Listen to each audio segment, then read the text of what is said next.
Hello, नमस्कार, प्रणाम, हर हर महादेव। तो कैसे हैं आप सब? उम्मीद है सब बढ़िया होंगे। तो स्वागत है आप सभी का हमारे एक न्यू ब्लॉग में।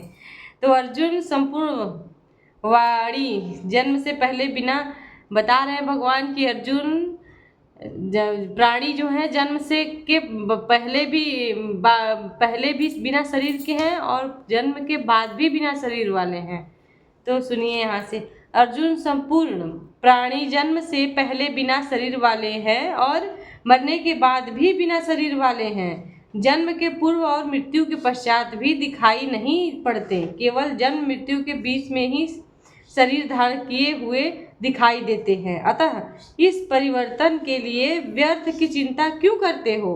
इस आत्मा को देखता कौन है? इस पर कहते हैं, अर्जुन पूछ रहे हैं इस आत्मा को देखता कौन है? तो भगवान वाद छा गया भाई। पहले श्री कृष्ण ने कहा था कि इस आत्मा को तत्वदर्शियों ने देखा है। अब तत्वदर्शी की दुर्बलता और प्रकाश डालते हैं कि कोई बिरला महापुरुष ही इस आत्मा को आश्चर्य की तरह देखता है, सुनता है, नहीं प्रत्यक्ष देखता है। और वैसे ही दूसरा कोई महापुरुष ही आश्चर्य की तरह उसके तत्व को कहता है। जिसने देखा है वही यथार्थ है कह सकता है। दूसरा कोई विरला साधक इसे आश्चर्य की भांति सुनता है। सब मरते भी नहीं, क्योंकि यह अधिकार के लिए ही है। हे अर्जुन, कोई कोई तो सुनकर भी इस आत्मा को नहीं जान पाते, क्योंकि साधक पार नहीं लगता। आप लाख ज्ञान की बातें सुने समझें, बाल की खाल निकाल कर समझें, लालायित भी हो रहे, किंतु मोह बड़ा प्रबल है। थोड़ी ही देर बाद ही आप अपने सांसारिक व्यवस्थाओं में लिप्त होंगे मिलेंगे। अंत में श्री कृष्ण निर्णय देते हैं, अर्जुन, यह आत्मा सबके शरीर में सदैव अवैध है, अकाट्य है। इसीलिए संपूर्ण भूत प्राणियों के लिए तू शोक करने योग्य नहीं। आत्मा ही सनातन है। इस तत्व का प्रतिपादन करके इसका प्रभुता सहित वर्णन करके यह प्रश्न यही पूरा हो जाता है।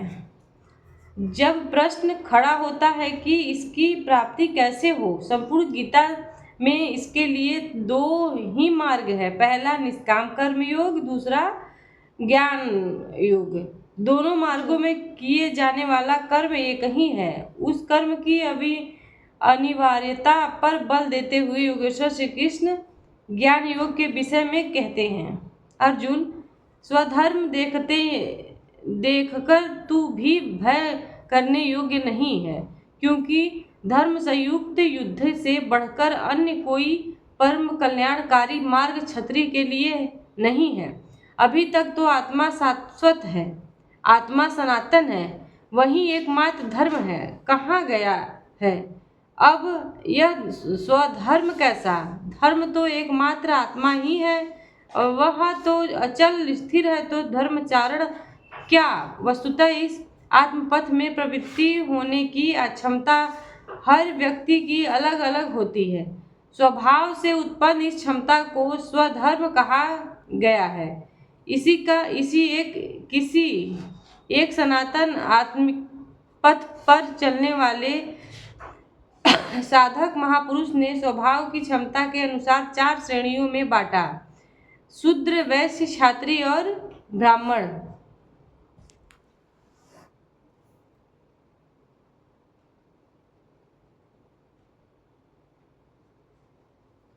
अर्थात ब्राह्मण साधक की प्रारंभिक अवस्था में प्रत्येक साधक शूद्र अर्थात कल्प यज्ञ होता है। घंटों भजन में बैठने पर वह 10 मिनट भी अपने पक्ष में नहीं पाता, वह प्रकृति के माया जाल को काट नहीं पाता। इस अवस्था में महापुरुष की सेवा से उसके स्वभाव में सद्गुरु आते हैं, वह वैसे श्रेणी का साधक बन जाता है। आत्मिकता संपत्ति ही स्थिर संपत्ति है। इसका वह सनय संग्रह और गोपालन अर्थात इंद्रियों की सुरक्षा करने में सक्षम हो जाता है। काम काम क्रोध इत्यादि से इंद्रियों की हिंसा होती है तथा विवेक वैराग्य से इनकी सुरक्षा होती है, किंतु प्रकृति को निर्वीज करने की क्षमता उसमें नहीं होती। क्रमशः उन्नति करते करते साधक के अंतःकरण में तीनों गुणों को काटने की क्षमता अर्थात क्षत्रित्व आ जाता है। इसी स्तर पर प्रकृति और उसके विकारों का नाश साधक करके साधक ब्राह्मण तत्व की श्रेणी में बदल जाता है। इस समय मन का समन, इंद्रियों का दमन, धारावाही चिंतन, सरलता, अनुभव, ज्ञान इत्यादि लक्षण साधक में स्वाभाविक प्रवाहित होते हैं। इन्हीं के अनुष्ठान में चलकर क्रमशः वह ब्रह्मा में प्रवेश पा जाता है, जहाँ वह ब्राह्मण भी नहीं रह पाता। विदेह राजा जनक की सभा में महर्षि याज्ञवल्क्य ने चाणक्य, उस्तति, कहोल,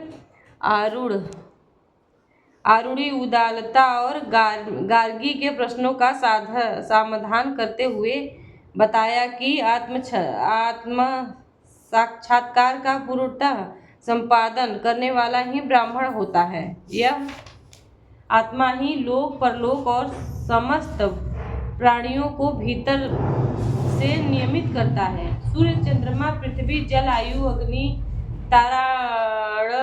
तारागण, अंतरिक्ष, आकाश एवं प्रत्येक क्षण इस आत्मा के ही प्रसान में है। यह तुम्हारा आत्मा अंतर्यामी अमृत है और आत्मा अक्षर है। इससे भिन्न सब नाशवान है। जो कोई इसी लोक में इस अक्षर को न जानकर हवन करता है, तप करता है, हजारों वर्षों तक यज्ञ करता है, उसका यह सब कर्म नाशवान है। जो कोई भी इस अक्षर को जानने बिना इस लोक से मरकर जाता है, वह दयनीय है, कृपण है, और वे जो इस अक्षर को जानकर इस लोक से मरकर जाता है, वह ब्राह्मण है। तृतीय अध्याय अष्ट ब्राह्मण। अर्जुन क्षत्रिय श्रेणी का साधक है। श्री कृष्ण कहते हैं कि क्षत्रिय श्रेणी के साधक के लिए युद्ध के अतिरिक्त कोई कल्याणकारी रास्ता है ही नहीं। प्रश्न उठता है कि क्षत्रिय है क्या? प्रायः लोग इसका आशय समाज में जन्मना उत्पन्न ब्राह्मण, क्षत्रिय, वैश्य, शूद्र जातियों से लेते हैं। इन्हीं चार वर्ण मान लिया जाता है, किंतु नहीं। शास्त्रकार ने स्वयं बताया कि क्षत्रिय क्या है, वर्ण क्या है। यहाँ उन्होंने केवल क्षत्रिय का नाम लिया और आगे 18वें अध्याय तक इस प्रश्न का समाधान प्रस्तुत किया कि वस्तुतः वे वर्ण हैं क्या और कैसे इनमें परिवर्तन होता है। श्री कृष्ण ने कहा, चार वर्णों की सृष्टि मैंने की, तो क्या मनुष्यों को बांटा? श्री कृष्ण कहते हैं, नहीं, गुणों के माध्यम से कर्मों का चार भागों में बांटा। अब यह देखना है कि वह कर्म क्या है जिसे बांटा गया। परिवर्तनशील है। साधना ही उचित प्रक्रिया है। प्रक्रिया द्वारा तमसी से राजसी और राजसी से सात्विक गुणों में प्रवेश मिल जाता है। अतः ब्राह्मण स्वभाव बन जाता है। उस समय ब्राह्म में प्रवेश दिला देने वाला सारी योग्यताएं उस साधक में रहती है। वर्ण संबंधित प्रश्न यहाँ से आरंभ होकर 18वें अध्याय में जाकर पूर्ण होता है। श्री कृष्ण की मान्यता है, स्वभाव में उत्पन्न इस धर्म में प्रवृत्ति होने की क्षमता जिस स्तर की हो, भले ही वह गुण रहित शूद्र श्रेणी की हो, तब भी परम कल्याण करती है, क्योंकि आप क्रमशः वहीं से उत्पन्न करते हैं। उससे ऊपर वालों की नकल करके साधक नष्ट हो जाता है। अर्जुन क्षत्रिय श्रेणी का साधक था, इसीलिए श्री कृष्ण कहते हैं कि अर्जुन, अपने स्वभाव से उत्पन्न इस युद्ध में प्रवृत्ति होने की अपनी क्षमता को देखकर भी तू भय करने योग्य नहीं है। इससे बढ़कर दूसरा कोई कल्याणकारी कार्य क्षत्रिय के लिए नहीं है। इसी पर प्रकाश डालते हुए पुनः योगेश्वर श्री कृष्ण कहते हैं, पार्थिव शरीर को ही रथ बनाकर अचूक लक्ष्यवेदी अर्जुन स्वतः प्राप्त स्वर्ग के खुले हुए द्वार रूपी इस युद्ध को भाग्यवान क्षत्रिय ही प्राप्त करते हैं। क्षत्रिय श्रेणी के साधक में तीनों गुणों को काट देने की क्षमता रहती है। उसके लिए स्वर्ग का द्वार खुला है, क्योंकि उसमें दैवी संपत्ति पूर्णतः अर्जित रहती है। स्वर्ग में विचरने की उसमें क्षमता रहती है। यह खुला हुआ स्वर्ग का द्वार है। क्षेत्रज्ञ के इस युद्ध में भाग्यवान क्षत्रिय ही पाते हैं, क्योंकि उसमें ही इस संघर्ष की क्षमता है। दुनिया में लड़ाइयाँ होती हैं, विश्व सिमट कर लड़ता है, प्रत्येक जाति लड़ती है, किंतु शाश्वत विजय जीतने वाले को भी नहीं मिलती। ये तो बदले हैं, जो जिसको जितना दबाता है, कालांतर में उसे भी उतना ही दबाना पड़ता है। यह कैसी विजय है जिसमें इंद्रियों को सुखाने वाला शोक बना ही रहता है। अतः में शरीर भी नष्ट हो जाता है। वास्तविकता संघर्ष तो क्षेत्र और क्षेत्रज्ञ का है, जिसमें एक बार विजय हो जाने पर प्रकृति का सदा के लिए निरोध और परम पुरुष परमात्मा की प्राप्ति हो जाती है। यह ऐसी विजय है जिसके पीछे हार नहीं।